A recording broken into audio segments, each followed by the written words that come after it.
बताइए आपके हैदराबाद आने का मकसद क्या है? मेरा हैदराबाद आने का जो मकसद है, ये एक ऐसी रियासत है जो हैदराबाद की मुसलमानों की रियासत कहलाती है, जिसने हमेशा से हैदर की यहाँ हैदराबाद की जो निज़ाम की जो सल्तनत रही है, जिसमें हमेशा से उसने लीड की है। और मैं समझता हूँ कि हैदराबाद के लोग माशाल्लाह बहुत ही अच्छे मोहब्बत के लोग होते हैं। और आज मैं आपके इस हैदराबाद से एक पैगाम देना चाहता हूँ।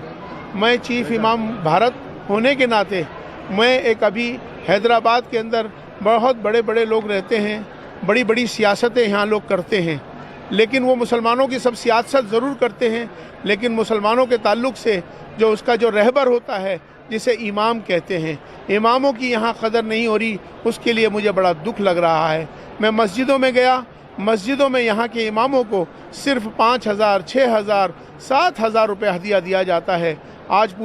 आज जिस तरह से आज कौम का जो बदहाली है, आज कौम हमारी जिस तकलीफ़ से गुज़र रही है, जो परेशानियाँ आ रही हैं, जो मुझे लगता है कि उसकी सबसे बड़ी वजह इमामों को, इमाम चूँकि साबिर है, इमाम मज़लूम है, उसकी तरफ तवज्जो नहीं है।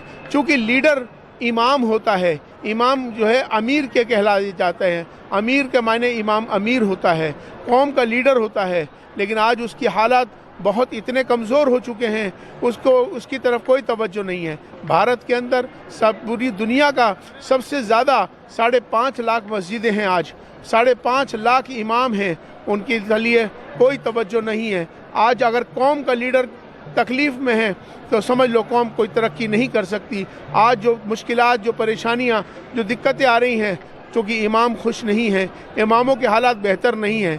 आपको शर्म आनी चाहिए। इस हैदराबाद की ज़मीन से मैं बहुत अदब के साथ अपने तमाम सारे उन भाइयों को जो मेरे इसको देख रहे हैं, मेरी इस तकलीफ़ को, मेरे इस जज्बात को, मेरे इस बात को ज़रूर एहसास करें कि आज इमाम मस्जिदों में यहाँ करोड़ों रुपए लगाए जा रहे हैं, यहाँ पर मुसलमानों की सियासत की जा रही है, लेकिन इमाम जो लीडर है उसकी कोई फ़िक्र की नहीं जा रही है।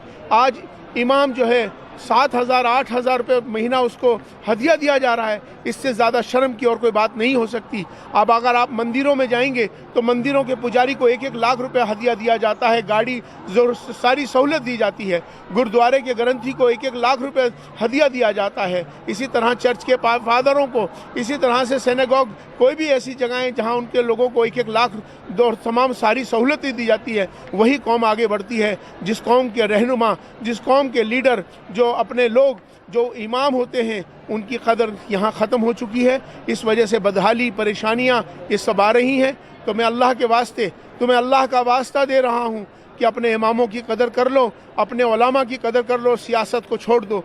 अपने इमामों की कदर करके अपने इमाम के साथ अच्छे सलूक कायम करो। इमाम के साथ आज यहाँ कम से कम उनको इतना हदिया मिलना चाहिए कि जिससे उनकी अपनी ज़िंदगी है, उनके बीवी हैं, उनके बच्चे हैं, उनके हालात इतने कमज़ोर हो चुके हैं। जो 24 घंटे मस्जिद में रहता है, नमाज़ पढ़ाता है, तुम्हारे लिए दुआएं करता है, 24 घंटे तुम्हारे लिए तहज्जुद में बैठा रहता है, तुम्हारा निकाह पढ़ाता है, तुम्हारी जनाजे की नमाज़ पढ़ाता है, हर काम जब इमाम करता है तो उसकी तरफ कौम की कोई तवज्जो नहीं है। आज यही हाल है। मुझसे अभी लंदन में एक सवाल किया किसी ने कि हिंदुस्तान के मुसलमानों के ऊपर इतनी बदहाली, परेशानी क्यों आ रही है, तो मैंने यही कहा था कि मुझे लगता है कि हमारे उलमा की और इमामों की कदर करना लोग भूल चुके हैं। इसलिए मैं सभी से एक दरख्वास्त करना चाहता हूँ इस हैदराबाद की ज़मीन से और इस 4 मीनार से कि अल्लाह के वास्ते अपने इमामों की कदर करो। इमाम का हदिया कम से कम इतना तो कर दो कि कम से कम अपनी ज़िंदगी, अपने बच्चों की ज़िंदगी बसर अच्छी कर सके।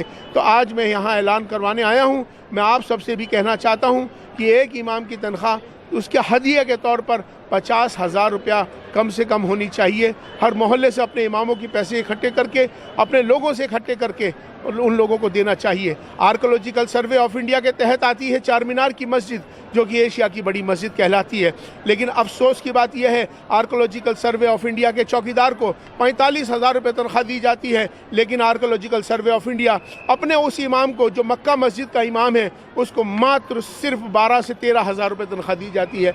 मैं आज यहाँ कहने आया हूँ कि हम चाहे आर्कोलॉजिकल हो, चाहे वक्फ बोर्ड हो, چاہے کوئی متولی ہوں، چاہے مینیجنگ کمیٹیاں ہوں، کوئی بھی ہو جو اماموں کو تنخواہ دیتے ہیں، ان کے حساب سے، ان کے قد کے حساب سے ان کا اتنا احترام کرو۔ ہم انہیں نائب رسول تو ضرور کہتے ہیں، لیکن ہم ان کا احترام نہیں کرتے ہیں۔ ہم اللہ کو مانتے ہیں، اللہ کی نہیں مانتے، قرآن کو مانتے ہیں، قرآن کی نہیں مانتے، رسول اللہ صلی اللہ علیہ وسلم کو مانتے ہیں اور رسول اللہ صلی اللہ علیہ وسلم کی نہیں مانتے۔ اب امام نائب رسول کہلاتا ہے، ان پر تم لوگ سب کچھ کرتے ہو، لیکن ان کی طرف کوئی توجہ نہیں ہے۔ امام صابر ہے، امام مظلوم ہے، اگر اس کی مظلوم کی بد دعا اور صابر کی بد دعا اگر لگتی ہے، ان کے دل تک تکلیف پہنچ رہی ہے، تو یہ سمجھ لو کہ حالات اچھے نہیں ہیں۔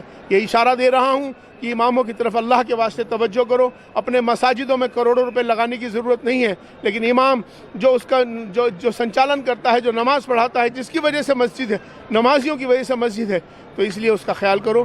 میں آج اپنی حیدرآباد کی اس پیغام کو یہیں سے آپ لوگوں کے مادھیم سے دینا چاہتا ہوں کہ ایمانداری سے اس بات کا فیصلہ کرو۔ بہت بہت شکریہ۔